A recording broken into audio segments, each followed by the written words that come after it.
কোনো বালাই নেই, কোনো রকমে পড়তে পারতেন, প্রায় নিরক্ষর।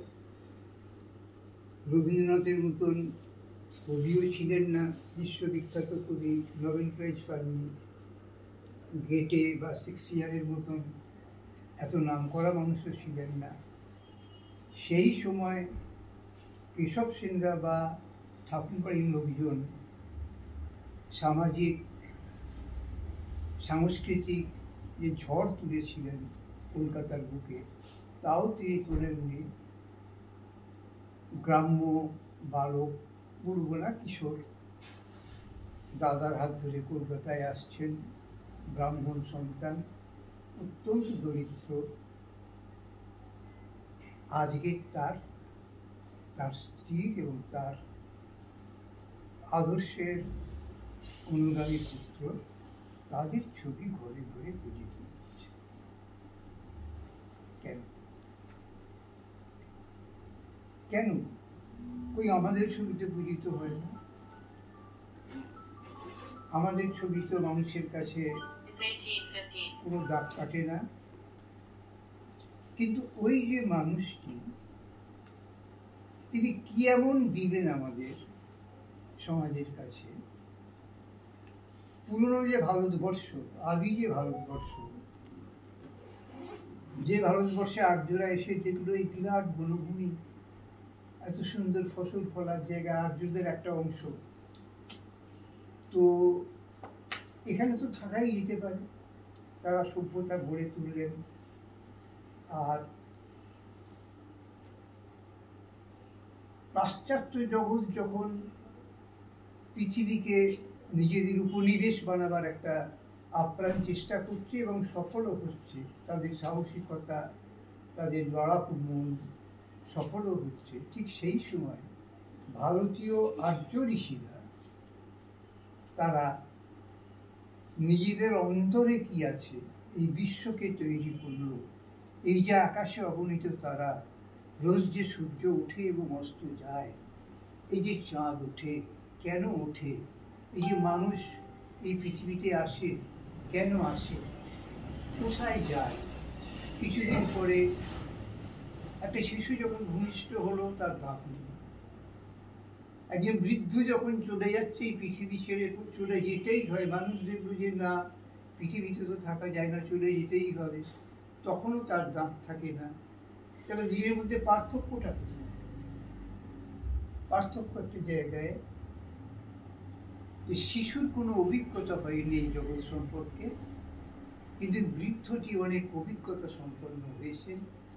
তিনি এই জগৎকে দেখেছেন, জগৎকে বুঝেছেন এবং জগৎকে কি করে গ্রহণ করতে হয় সেটা জানার চেষ্টা করেছেন।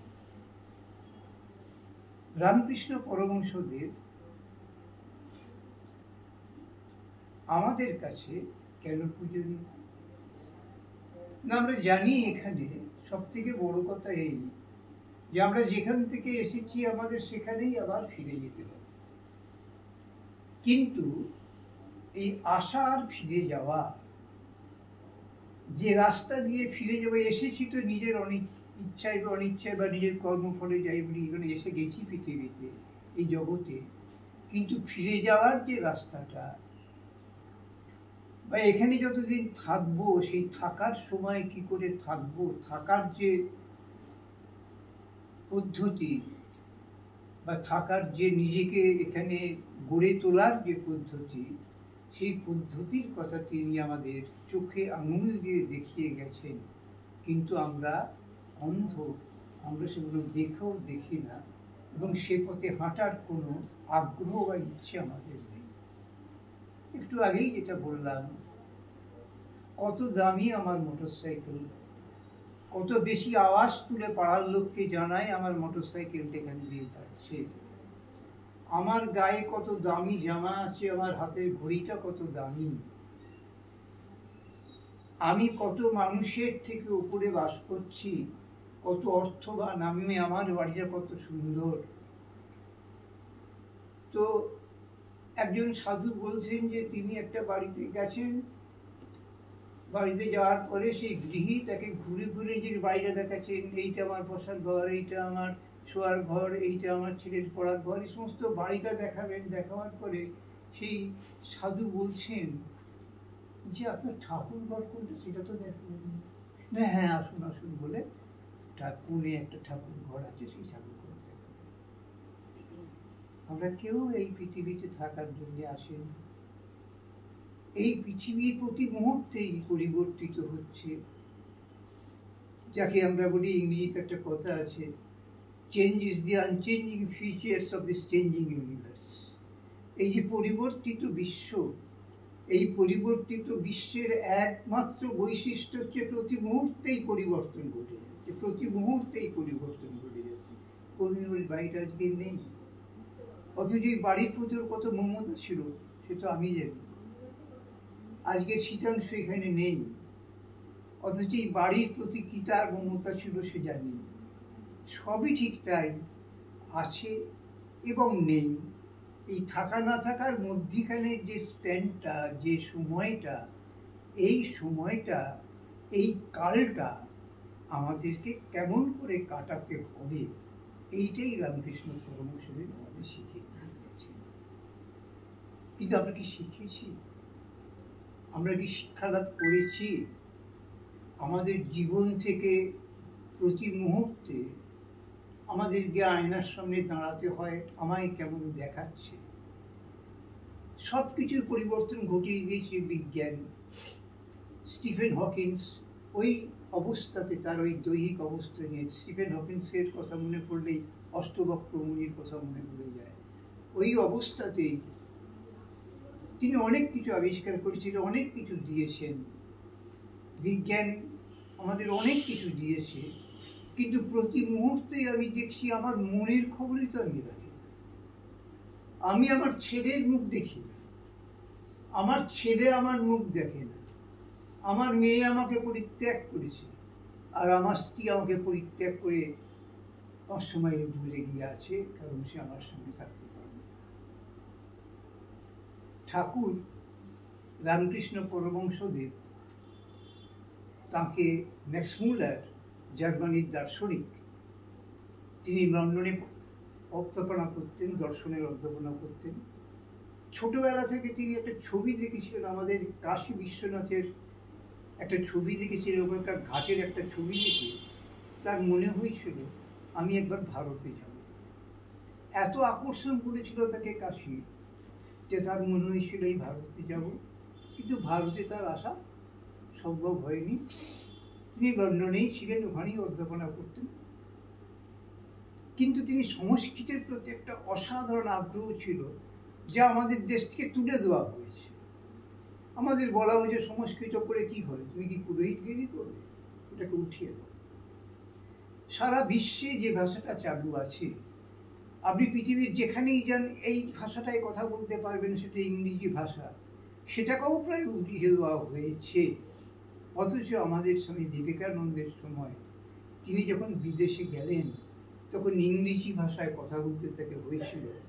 এবং অ্যালেন ওয়াল্ড বলে একজন মহিলা, তখনই তার 50 বছর বয়স, তাকে যখন প্রশ্ন করা হয়েছিল, আচ্ছা স্বামীজির সঙ্গে তো আপনি দীর্ঘদিন নিউ ইয়র্কে কাটিয়েছেন, তার কি বৈশিষ্ট্য আপনি দেখেছেন? বলল, দুটো বৈশিষ্ট্য আমি তার থেকে দেখেছি। অসাধারণ ঈশ্বর নির্ভরশীলতা, অসাধারণ ঈশ্বর নির্ভরশীলতা, আর পাশ্চাত্যের ইংরেজদের থেকেও ভালো ইংরেজি বলতে পারতেন। ইংরেজি যাদের মাতৃভাষা, তাদের থেকে ভালো ইংরেজি বলতে পারতেন। এই দুটো বৈশিষ্ট্যই আমার চোখে ধরা পড়েছে। তিনি রামকৃষ্ণকেও অবতার বরিষ্ঠ বলেছিলেন অনেক পরে। তো এই রামকৃষ্ণ পরমহংসদেব, আমি ম্যাক্স মুলারের কথা বলছিলাম, তার কাছে রামকৃষ্ণ পরমহংসদেবের খবর যায় এবং তিনি রামকৃষ্ণ এবং জীবনী লেখেন। সেই জীবনীতে তিনি লিখেছিলেন এ রিয়েল মহাত্মা, একজন প্রকৃত মহৎ প্রাণের মানুষ, রিয়েল মহাত্মা। পরবর্তীকালে তিনি তার এটাকে একটু অন্যরকম ভেবেছিলেন, কারণ আরো ওই ভুল তথ্য তার কাছে গিয়েছিল। শ্রী অরবিন্দ যিনি 7 বছর বয়স থেকে ইংল্যান্ডে মানুষ হলেন, বড় হলেন, এদেশে এলেন, বরোদা রাজ্যের সেক্রেটারি হলেন, অসাধারণ ইংরেজি বলেন, লেখেনও তাই, বাংলার স্বাধীনতা সংগ্রামীদের সঙ্গে হাত মিলিয়ে জেল খাটলেন। তিনি বলেছেন রামকৃষ্ণ সম্পর্কে, মানব দেহে ঈশ্বরের প্রকাশ, মানব দেহে ঈশ্বরের প্রকাশ। আর কি? আর আমাদের বিবেকানন্দ অনেক পরে বললেন যে অবতার বরিষ্ঠ। আমি এখানে পরে আসছি। তো একদিন রামকৃষ্ণের সভায় কেশব সেন গেছেন। কেশব সেনকে রামকৃষ্ণ বলছেন, আমরা জানি যে রামকৃষ্ণ অবতার পুরুষ, যদা যদা এই ধর্মস্ব কৃষ্ণ বলেছেন, ভারতে যখনই অধর্মের গ্লানি হয় তখনই আমি আসি। এটা হচ্ছে আমাদের অবতারদের সম্পর্কে একটা প্রাচীন ধারণা। রাম অবতার, কৃষ্ণ অবতার, এরা অবতার। এদের অবতারত্ব নানানভাবে প্রকাশ পেয়েছে এবং এরাও মানুষকে সেইভাবেই তাদের যা শিক্ষা দেওয়ার দিয়েছে। রামকৃষ্ণ কেশব সেনকে জিজ্ঞেস করছেন, আচ্ছা কেশব, তুমি তো অনেক ইংরেজি পড়েছো, ইংরেজিতে বক্তৃতার বক্তৃতা দাও, ইংল্যান্ডের রানী তোমার বক্তৃতা শুনে মুগ্ধ হন, তুমি আমাদের একটু বলো তো যে অবতারদের সম্পর্কে তোমার কিরকম কি, কে কি বলেছেন একটু বলো তো। কেশব সেন বলছেন,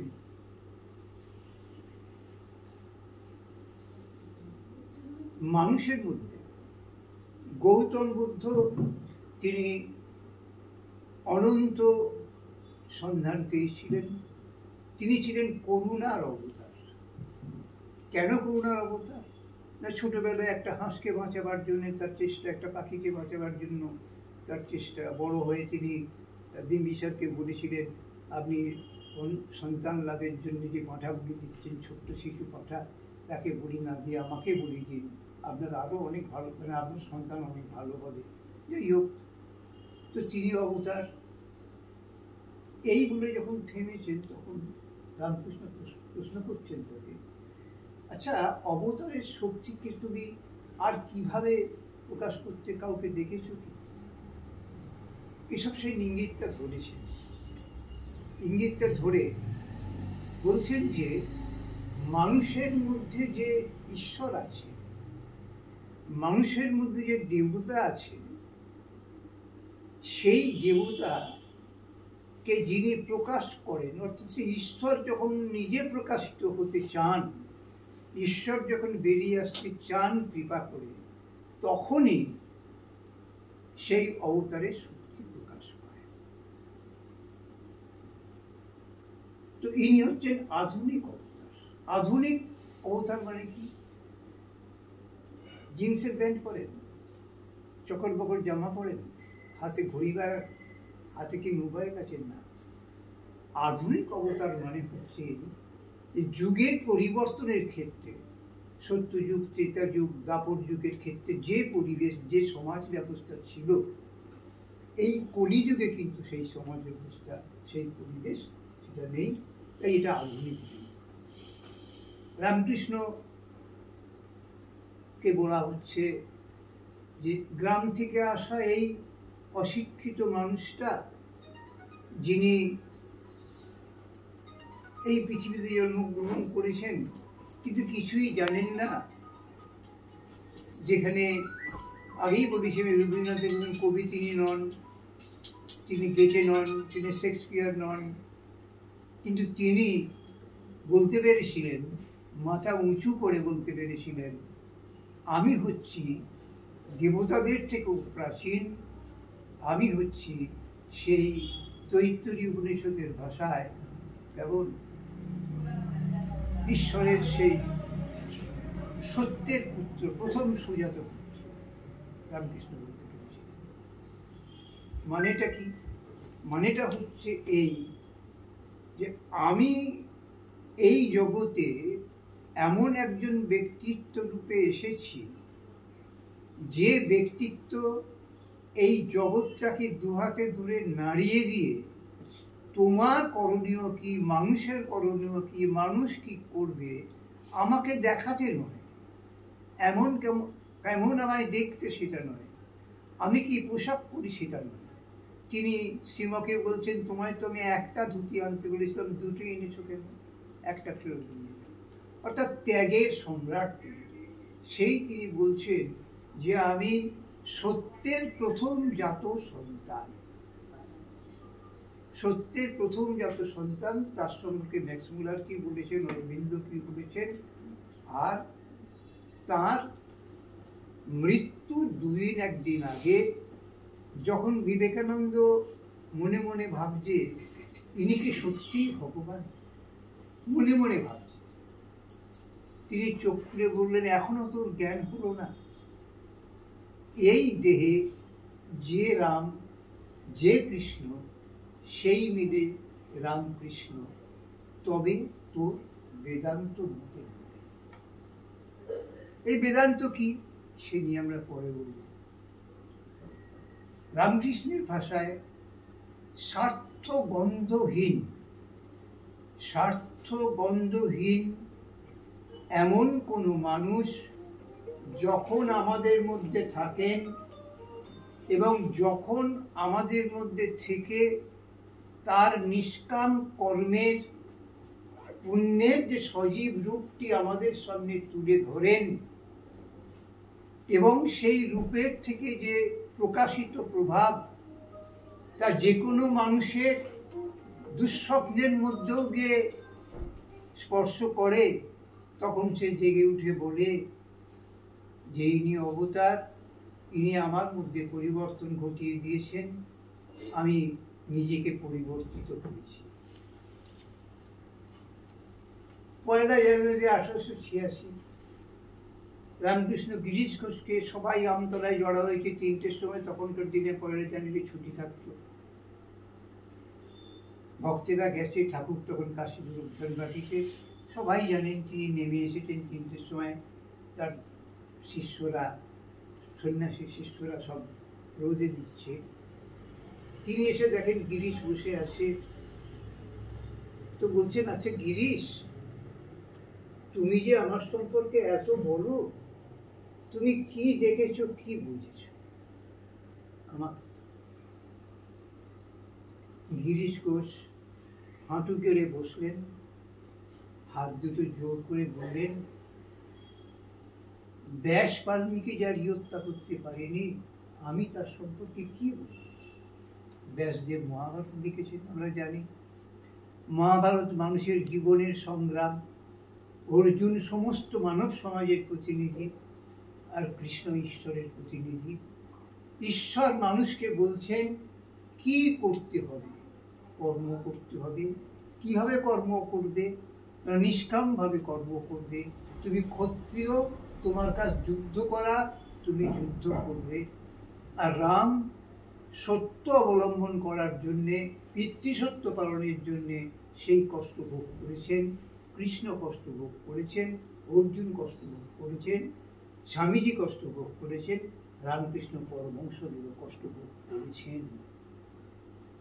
মাকে বলছেন দেশে যাবে, শাক বুনবে, লক্ষ্মী জলার ধানের যে ভাত হবে, ধানের যে সেই ভাত দিয়ে শাক ভাত খাবে, হাত চিত করবে না, কারোর কাছে কিচ্ছু চাইবে না। শিক্ষা দিচ্ছেন। তিনি কি না, তিনি মানুষকে বলছেন যে তোমার মধ্যে ঈশ্বর আসে। ঈশ্বরকে না, মানুষকে না, অবতারকে না, যার মধ্যে দিয়ে ঈশ্বর নিজেকে প্রকাশ করে, প্রকাশিত করেন। ঈশ্বর তো আছেন, কিন্তু তিনি কি প্রকাশিত হয়েছেন মানুষের মধ্যে? যার মধ্যে দিয়ে ঈশ্বর নিজেকে প্রকাশিত করেন, যার ইচ্ছে ঈশ্বরের ইচ্ছে সমান, যার ইচ্ছে ঈশ্বর, যার মানে ঈশ্বরের যা ইচ্ছে তাই যখন কোনো মানুষের মধ্যে দিয়ে প্রকাশিত হয় এবং সেই মানুষ যখন কাউকে স্পর্শ করে দেয়, সেই মানুষের মধ্যে সাথে সাথে সাথে ঈশ্বরের দর্শন ঘটে। অর্থাৎ কোনো মানুষ যখন ঈশ্বর কাউকে দর্শন করাতে পারে, সেই হচ্ছে প্রকৃতপক্ষে অবতার, যার মধ্যে দিয়ে ঈশ্বর নিজেকে প্রকাশ করছেন, যার ইচ্ছে ঈশ্বরের ইচ্ছে সমান, এবং যিনি স্পর্শে মাত্রই আর একজনকে ঈশ্বরের দর্শন করিয়ে দিতে পারেন, তিনি হচ্ছেন অবতার। তিনি তুরীয়ানন্দকে, বিবেকানন্দকে, প্রেমানন্দকে স্পর্শ করে দিয়ে সেই সমাধির যে কি স্বাদটা পাইয়ে দিয়েছিলেন, সেই অবাং মনস গোচরণ, সেই অনির্বচনীয় সমাধি কি করে আসে, কেমন করে আসে, তা তিনি দেখিয়ে দিয়েছিলেন। তা গিরিশ ঘোষ যখন বলছে যে আমি কি বলব, তখন তিনি খুব খুশি হলেন। খুশি হয়ে বললেন, তোমাদের আর কি বলবো, আশীর্বাদ করে তোমাদের চৈতন্য। এই চৈতন্য মানে প্রকৃতপক্ষে হচ্ছে জ্ঞান, আত্মজ্ঞান লাভ করার জন্য।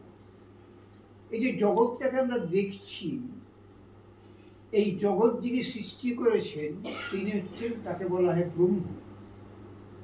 সেই ব্রহ্মের একটা শক্তি আছে, তার নাম কালী। রামকৃষ্ণ প্রথম এসে যখন এখানে কালীর পূজারী হলেন দাদা মারা যাওয়ার পরে, তখন তার মনে হয়েছিল, আচ্ছা এই কালী, এই তো পাথরের কালী, কালীর মধ্যে কি সত্যি প্রাণ আছে? আমি কি একটা পাথরকে পুজো করছি? 6 বছর ধরে মুখ ঘষলেন আমাদের দক্ষিণেশ্বরের মাটিতে, আমাদের গঙ্গার তীরে, তখন ঘষে ঘষে, মা তুই কি আছিস, মা তুই দেখা দে। এই যে তার নিজস্ব ঢঙের যে সাধনা, এই সাধনায় তিনি মা কালীর দর্শন পেলেন। তারপরে ভৈরবী এলেন, তোতাপুরী এলেন, তার প্রথাগত ভাবে তার মধ্যে যে ঈশ্বর সাধনার যে পদ্ধতি তা শেখালেন। শেখাবার পরে তিনি তখন প্রকৃতপক্ষে অবতারের রূপ ধারণ করলেন। কিন্তু অবতারের রূপ ধারণ করার সাথে সাথে তিনি 21 দিন পরে নির্বিকল্প সমাধি যখন ধরে, তার 3 দিনে হয়েছিল সেটা তোতাপুরীর কল্যাণে। তিনি যখন, মানুষ আর বাঁচে না 21 দিন পরে, তার শরীর চলে যায়। তিনি যখন ঈশ্বরের গুহায় ঢুকে যাচ্ছেন, তখন মা তাকে টেনে আনলেন যে না, তোকে জগৎ কল্যাণের জন্য এখনো জগতে থাকতে হবে। সেই জগতে তিনি থাকলেন 1890 সাল অব্দি, এবং তিনি 86 সাল অব্দি, 1886 থাকলেন। এবং তিনি বললেন যে তোমাদের চৈতন্য মানে তোমাদের জ্ঞান হোক, এই সমস্ত জগৎটা এই জ্ঞান সমুদ্রে ভাসছে, এই জ্ঞান সমুদ্রে ভাসছে। এবং ওই জগৎ যিনি তৈরি করেছেন সেই ব্রহ্ম, তিনি বলছেন যে এই জগৎ আমি তৈরি করেছি, এবং আমাদের যে উপনিষদ, যে বেদ, সেই উপনিষদের মধ্যে আছে ব্রহ্মের কথা। সেখানে বলা হচ্ছে তৎসৃষ্ট তদে বানুপবিষ্যৎ। তিনি এই জগৎ সৃষ্টি করলেন, করে তার মধ্যে নিজেকে মিশিয়ে দিলেন। অর্থাৎ each and every soul is potentially divine. প্রত্যেকটি মানুষের মধ্যেই সেই পবিত্র আত্মা রয়েছে, প্রত্যেকটি মানুষই সেই পবিত্র আত্মার অধিকারী, কিন্তু সে জানে না যে তার মধ্যে কে বাস করছে। এই না জানাটাই তার ব্যর্থতা। এবং সারা জীবন ধরে সেই ঘড়ি, বাড়ি, গাড়ি, জমি আর স্ত্রী, পুত্র, কন্যার মধ্যে বাস করে গেল, তার মধ্যে যে কি আছে সে তার খোঁজ নিল না। ওই 12টি যুবক, ইংরেজি শিক্ষায় শিক্ষিত যুবক, তারা রামকৃষ্ণের সঙ্গে থেকে তারা সমস্ত বিশ্বকে এই বার্তা দিতে এলো। আজকে সমস্ত বিশ্বের, সারা পৃথিবীতে, জাগতিক পৃথিবীতে প্রায় 300 রামকৃষ্ণ মঠ মিশনের আশ্রম আছে। এছাড়া অনেক প্রাইভেট বড় মিশনের আশ্রম আছে। তো কি দাঁড়ালো? তো যখন স্বামী বিবেকানন্দ বলছেন যে ইনি কি সত্যিই ভগবান, তখন তিনি তো স্বামীজিকে বললেন, তবে তোর বেদান্ত মতে নয়। এই বেদান্ত মতে নয় আসার আগে একটু বলে নি যে রামকৃষ্ণের ভালোবাসার সম্পর্কে গিরিশ ঘোষ কি বলছে। গিরিশ ঘোষ বলছেন যে তার ভালোবাসার তুলনা হয় না, অপরিসীম সে ভালোবাসা। আমরা নিজের সন্তানকে যেভাবে ভালোবাসি একেই মায়া বলে। সে আমায় লাথি মারছে, সে আমায় পরিত্যাগ করে চলে গেছে, সে আমার খোঁজও নেয় না, তবুও মা তাকে ভালোবাসে, মা তার কল্যাণ কামনা করে। এইটা কি না, এইটা মায়া। স্বামীজিকে বলালো মায়া কি, স্বামীজি বলছেন এটাই মায়া। আর কি মায়া? রোজ আমি দেখছি শ্মশান ঘাটে কত লোক মারা যাচ্ছে আর কত লোক জন্মাচ্ছে, তা সত্ত্বেও আমার মনে হয় আমি বোধহয় এই পৃথিবীতে চিরকাল থাকবো, এটাই মায়া। তা গিরিশ ঘোষ বলছেন যে তার ভালোবাসার তো কোনো তুলনা নেই। আমি তার কাছে গেছি, তিনি খেতে বসেছেন, তো খাওয়া শেষ হয়ে গেছে, শুধু পায়েসটুকু পড়ে আছে। গিরিশ তুমি এসেছো, আমি তো খেয়ে নিয়েছি, আচ্ছা তুমি এই পায়েস খাও বলে গিরিশকে মা যেমন যত্ন করে পায়েস খাইয়ে দেয়, নিজের হাতে গিরিশকে পায়েস খাইয়ে দিচ্ছেন, যে মুখটা আমার মা যেমন সন্তানের মুখটা পুছিয়ে দেয়, ঠিক সেইভাবে পুষিয়ে দিচ্ছে। বলছেন মাঝরাতে মদ্যপ অবস্থায় আমি গেছি দক্ষিণেশ্বরে, স্ত্রী দরজা বন্ধ করে দেয়, বাড়িতে ঢুকতে দেয় না। তিনি বলছেন গিরিশ তুমি এসেছো, আমায় জড়িয়ে ধরে মায়ের গান শোনাচ্ছেন আর নৃত্য করছেন। এই হচ্ছেন রামকৃষ্ণ পরমহংসদেব। মথুর তো বলছেন যে ঠাকুর তুমি আমাকে, এই যে জগদম্বার গ্রহণী রোগ হয়েছে, যদি জগদম্বা মারা যায় তাহলে তো আমার এই গুরুত্ব আর থাকবে না, আমি তো আর তোমার সেবা করতে পারবো না। ঠাকুর কিছুক্ষণ ভেবে বললেন আচ্ছাও ঠিক আছে, দেখা যাবে, জগদম্বা তো ভালো হয়ে যাবে। মথুরের বাড়িতে দুর্গা পুজো, ঠাকুরকে নিয়ে যাওয়া হয়েছে।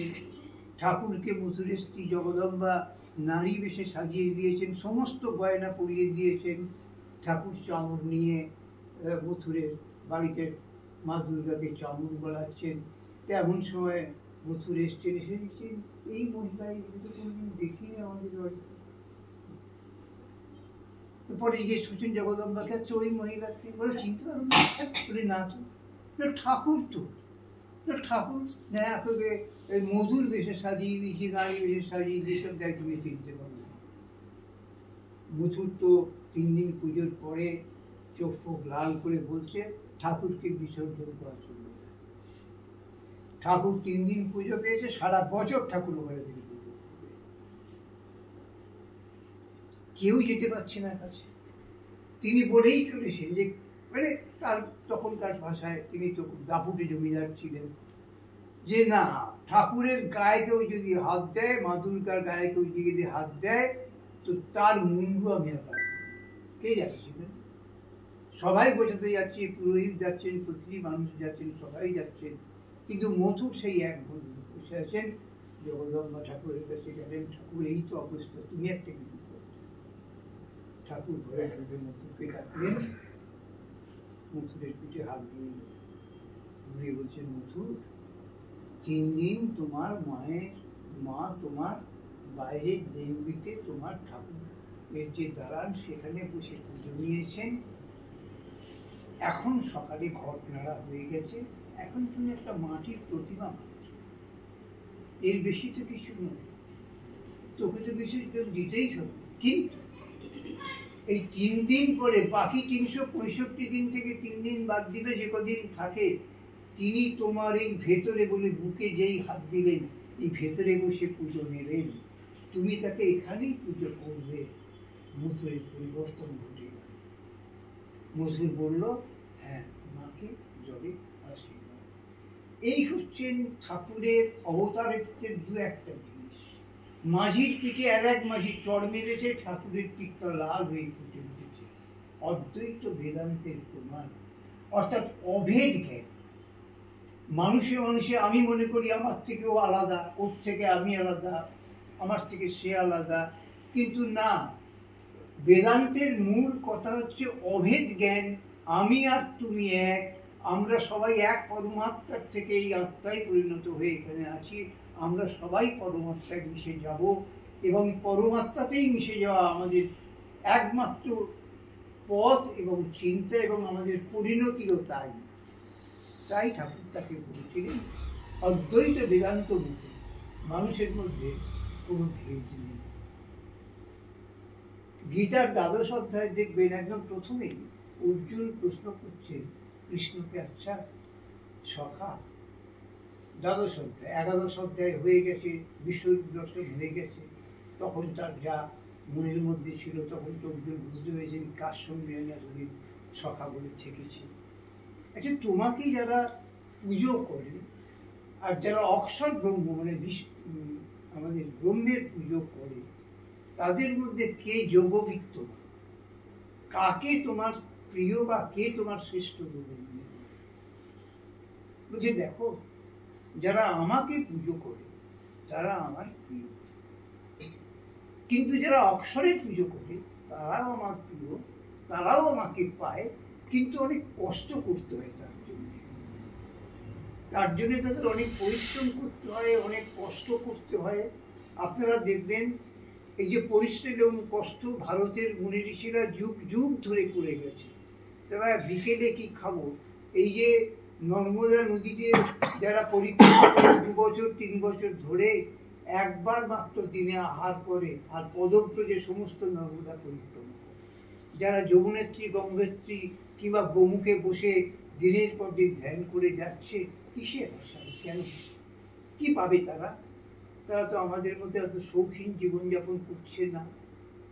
তাই বলছেন যে আমাদের এই যে চিন্তাধারা, এই চিন্তাধারায় অদ্বৈত বেদান্তকে পেতে গেলে, অদ্বৈত বেদান্তকে পেতে গেলে যেহেতু রামকৃষ্ণ পরমহংসদেবের যীশু খ্রিস্টের মতন তিনি দেখাননি তার অবতারত্ব, অর্থাৎ তার সিদ্ধাই দেখেননি, 5 টুকরো রুটি দিয়ে 5000 লোককে খাইয়ে দিলেন, যীশু খ্রিস্ট জলের উপর দিয়ে হেঁটে চলে গেলেন, কিংবা তার নিমায়ের মতন অত রূপও ছিল না, কিংবা আমাদের গৌতম বুদ্ধের মতন ওই রূপ ছিল না, অত জ্ঞানও পড়াশোনাও তিনি করেননি, তবুও তিনি বলছেন যে তবে তোর বেদান্ত মতে নয়, মানে বেদান্তের পথ হচ্ছে উপনিষদের পথ। উপনিষদের পথে কি বলা আছে, তোমায় যদি ব্রহ্মকে পেতে হয় তাহলে তোমাকে শ্রমণ, নিদিধ্যাসন এবং বিচার করতে, মনন করতে হবে। শ্রমণ, মনন এবং নিদিধ্যাসন। আপনারা জানেন ব্রহ্মের শব্দ নাম হচ্ছে, বাচক হচ্ছে ওম। যেই ওম বললেন মানে ব্রহ্মকেই নির্দিষ্ট করা হলো, এবং আমরা প্রতিটি কাজে, প্রতিটি মন্ত্রে, প্রত্যেক সময় ওম দিয়ে শুরু করি, ওম নমঃ শিবায়, বা যাই করি না কেন ওম দিয়ে আমরা শুরু করি। সেই ব্রহ্মবাচক শব্দ তা মুন্ডক্য উপনিষদ বলছে যে এই ওম হচ্ছে তীর-ধনুক, আর তোমার আত্মা হচ্ছে ধনুক, মানে ধনুক হচ্ছে ওম, তোমার আত্মা হচ্ছে ধনুক, আর ব্রহ্ম হচ্ছে তোমার লক্ষ্য। পাখিটা হচ্ছে ব্রহ্ম।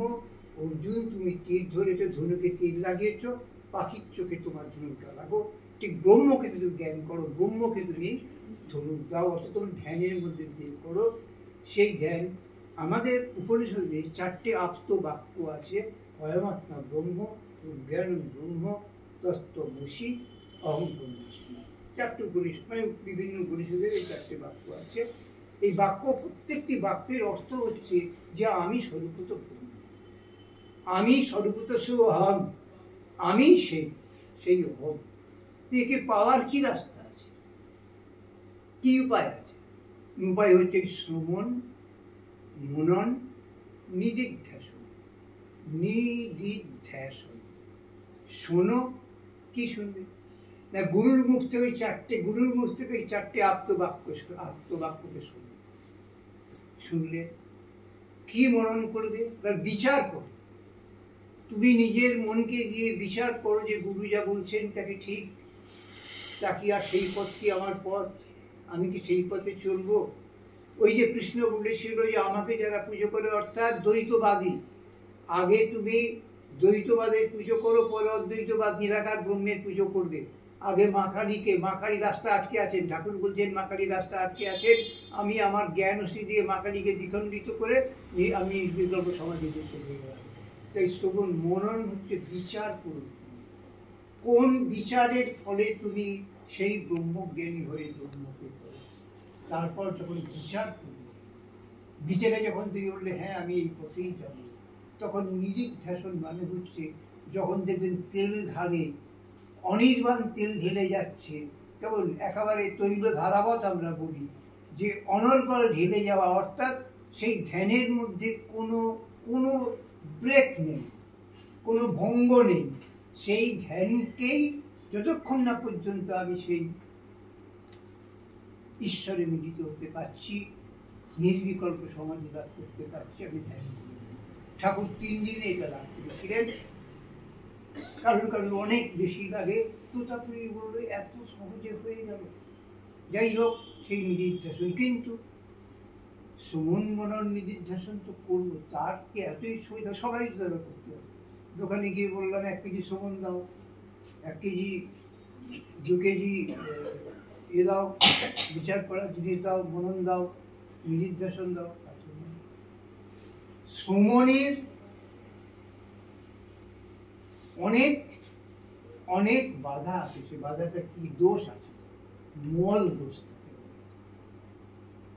মননেরও দোষ আছে। কি দোষ? না বিক্ষিপ্ত দোষ। মন দেখবেন সদা বিক্ষিপ্ত। ধ্যান করতে বলতেছেন, ঈশ্বরকে ডাকছেন, কোথায় মন চলে গেছে খেয়াল নেই, আবার মনকে ফিরিয়ে আনলাম। মনে তো ছেলের কাছে ঘুরছে, মেয়ের কাছে ঘুরছে, বাজারে ঘুরছে, রান্নাঘরে ঘুরছে, কাজের লোকটা দেরি করছে সেখানে ঘুরছে, মন সেখানে ঘুরছে। তবে তো নিদিধ্যাসন। নিদিধ্যাসনের বাধা হচ্ছে আবরণ, মল বিক্ষিপ্ত আর আবরণ। এই মলকে কি করে দূর করব? না, মলকে দূর করার সব থেকে সহজ রাস্তা হলো সৎ কাজ, সৎ চিন্তা। তোমার প্রতিটি কাজই যেন সৎ হয়। তুমি যে কাজ করছো সেই কাজে যেন কোনো ফাঁকি না থাকে। যেমন লরেন্স বলে একজন বিদেশি, তিনি বলছেন একটা হোটেলে কাজ করতেন, আমি যখন বাসন মাজি তখন আমি মনন করি, তখনই আমি ঠাকুরকে ডাকি। আমাদের দেশেও তাই দেবেন, অনেকে কাজ করছে, মা ডাল রাঁধছেন আর মুখ দিয়ে বিড়বিড় করছেন। ওই যে উমা থাকতো না আমার কাছে, সেই বাচ্চা মেয়েটা যার সঙ্গে ওই এর বিয়ে হয়েছিল, কি বলে বসুমতী মালিকের মেয়ে, মাসুদ মালিকের বিয়ে হয়েছিল। ওই যে তুমি তো মা বলছে এই ডালটা একটু জল দিস তো, দেখিস যেন কড়া থেকে পড়ে না যায়। তো সে এই কড়ায় নাড়ছে, তো সে মুখ বিড়বিড় করছে। তো মা বলছি, তুই মুখ দিয়ে কি বিড়বিড় করছিস? কেন, তুমি যখন ডাল দাও তুমি তো মুখটা নাড়ো। মা তখন জপ করে, এর মনন, শ্রবণ, মনন। তারপরে মননের বাধা কি করে? শ্রবণের বাধা তো সৎ কাজ, সৎ চিন্তার ভিত্তিতে। মননের বাধা না, তুমি প্রথমে সকার দেবতার পূজা করো, অর্থাৎ ঈশ্বরের পূজা করো, সকামভাবে পূজা করো। তারপর নিরাকার দেবতার পূজা করো। সকার দেবতা, নিকার দেবতা, এই নিরাকার দেবতা, এদের পুজো করতে করতে একসময় তোমার মন, তোমার চিত্ত খুব স্থির হয়ে যাবে। তখন সেই চিত্তে তুমি যখন ধ্যানে বসবে, সেই ধ্যান তোমার আস্তে আস্তে, ওই যে একটাকে বললাম ধনুক, সেই ব্রহ্ম, সেই আত্মা, সেখানে গিয়ে সেই ওঙ্কারের মধ্যে দিয়ে গিয়ে তুমি নির্দিষ্ট লক্ষ্যে পৌঁছতে পারবে। আবরণটা কি? আবরণ হচ্ছে, ঠাকুরই উদাহরণ দিয়ে গেছেন, সেটাই বলছে। ছোটবেলায় আমরা দেখেছি যে হরিকেন জ্বালানো হতো, ইলেকট্রিসিটি বাড়িতে আসেনি। হরিকেনটা ওই তোলার জন্য একটা আংটা থাকতো, সেই দিয়ে হরিকেন তোলা হতো, এর থেকে কাঁচটা বার করা হতো, ভূষো কালি পড়তো, সাদা ন্যাকড়া দিয়ে ভূষো কালি পরিষ্কার করা হতো। ভূষো কালি পড়ার ফলে আলোটা ভালো দেখা যেত না, সেই ভূষো কালি পড়তো, সেই ভূষো কালিটা ভালো করে পরিষ্কার হতো। বিকেলবেলায় মায়েদের আর দিদিদের কাজ থাকতো এই কাজটা করা। তারপর তার মধ্যে কেরোসিন তেল ঢালা হতো, ছিপিটা আঁটা হতো, ওই বলতে বলতো ওটাকে লাগিয়ে স্প্রে জ্বালিয়ে ওটাকে কমানো হতো, বাড়ানো হতো, এইভাবে পরিষ্কার করা হতো কাজকে। এটা হচ্ছে আবরণ। এই আবরণটা শুনে তোমার মনের মধ্যে যে আবরণ আছে, অজ্ঞানের আবরণ, তোমার সংসারের আবরণ, তোমার অর্থের আবরণ, তোমার অহংকারের আবরণ, তোমার রূপের আবরণ, তোমার গাড়ি বাড়ি, তোমার গয়না, তোমার লকার, এর যে আবরণটা আছে, সেই আবরণটাই তোমাকে ওই নিদিধ্যাসনের পথে, বন্ধির পথে পৌঁছতে সহযোগিতা করছে। এই আবরণটাকে তোমাকে দূর করতে হবে, তবেই তুমি সে পথে পৌঁছতে পারবে। আবরণ দূর করার যে পদ্ধতি, সেটা কি না, সেটাও কঠোপনিষদ বলেছে, ন তত্ত্ব সূর্য ভাতি ন চন্দ্র তারকাম। যেমন সূর্য নেই, সেখানে চন্দ্রও নেই, তারকারাও নেই। কে আছে না, তিনি আছেন, তার আলোতেই সব আলোকিত হচ্ছে। তবে ভারতী মনুভাতি সর্বম তস্য ভাষা সর্বমিদং বিভাত।